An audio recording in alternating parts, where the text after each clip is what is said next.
Hey guys, welcome back to the channel, and today we're going to be reacting to 4 ways British and American New Year is very different. And Happy New Year, guys. Happy New Year, guys. Hello, Let's go. Happy New Year to all of the good people out there, plus Uncle Toby. I'm Lawrence, and I'm on a quest to uncover all of the memos that Britain and America lost in the pond, and one of those we should have a memos little pertains glass. to the New Year.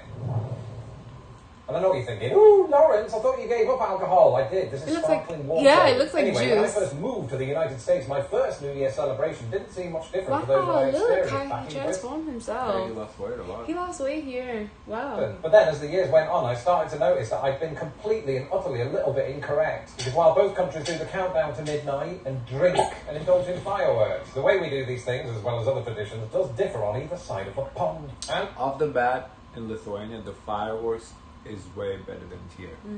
Because here's regulations where regular people can't really do it. You need like the fire department to come, blah, blah, blah. There, anybody can do it. So it's like you don't have to go to like a city center downtown to see fireworks. Here, like they have fireworks, but you have to go to like a prime firework location. And I don't like how here they do it with the guns. Yeah, I've never seen that, but I've heard that. Yeah. They always warn everybody.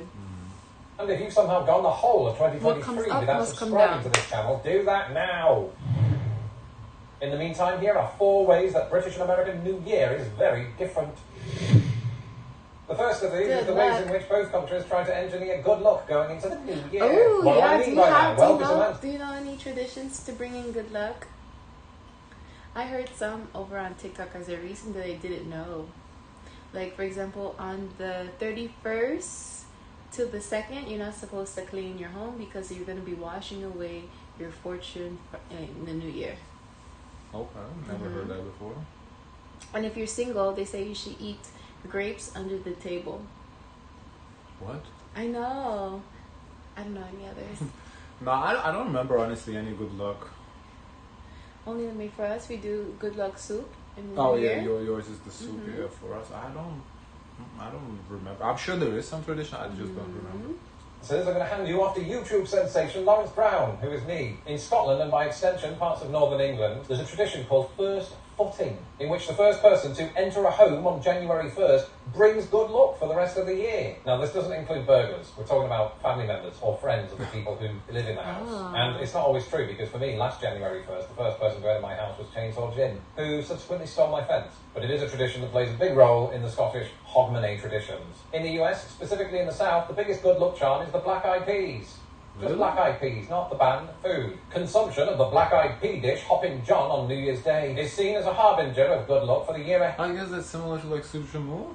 I've never heard of this tradition, but okay. Unless it's me doing the cooking.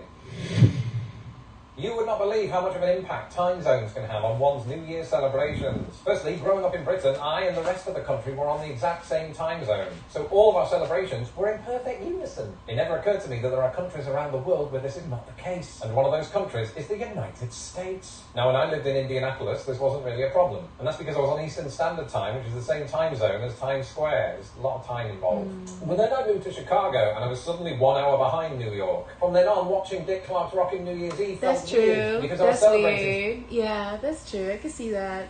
Fortunately, not for us. Yeah, I was gonna say I don't really care for the other time zones, but I Yeah. guess when you're not in the first time zone, you kind of have to watch through there. Yeah. So I can see his point. See us in the future. Yeah, I can see his point. Something that wouldn't happen for an hour yet. And then I consider that in addition to those 2 time zones, there are 4 more. Mountain, 2 hours behind New York. Pacific, 3 hours behind. Alaska Aleutian, 4 hours behind. And Hawaii, 5 hours. All that said, I'm going to let you in on a little secret that I discovered this week. If you extend this to include American territories, as well as British territories, both have exactly 9 time zones apiece. So in that respect, you could say that we're not so different, you and I.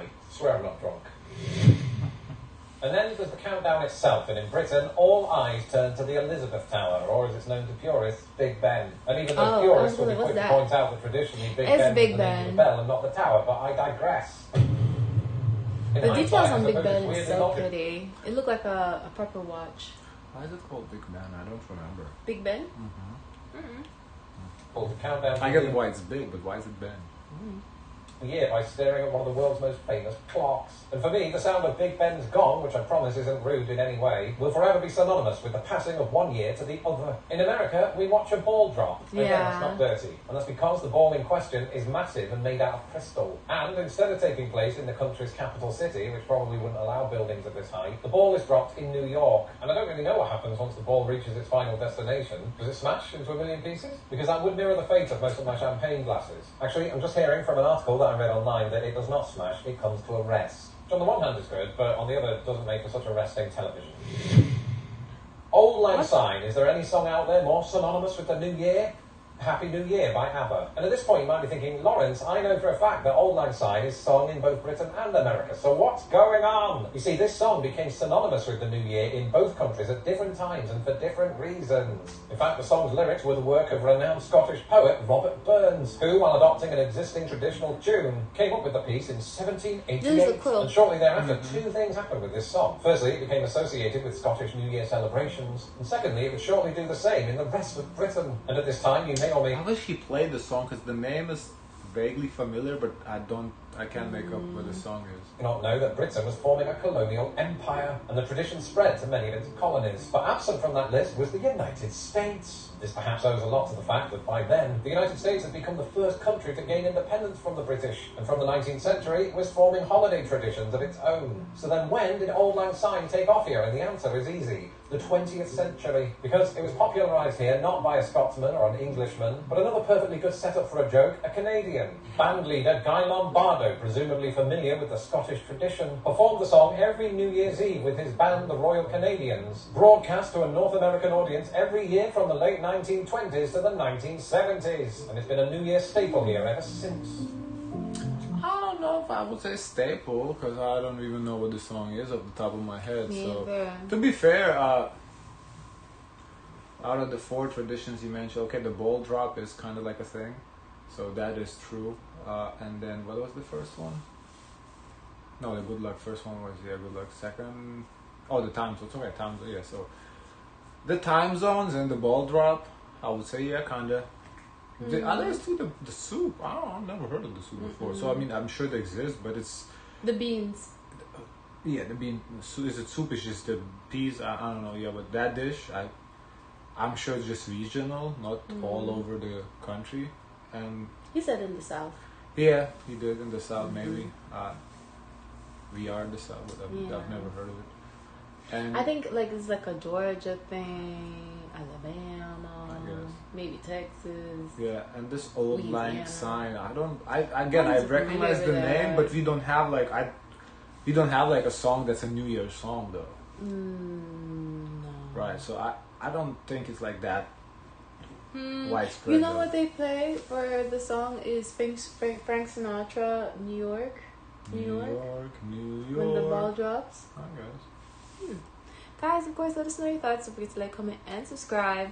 Join the Discord, and as always, share as much kindness as possible.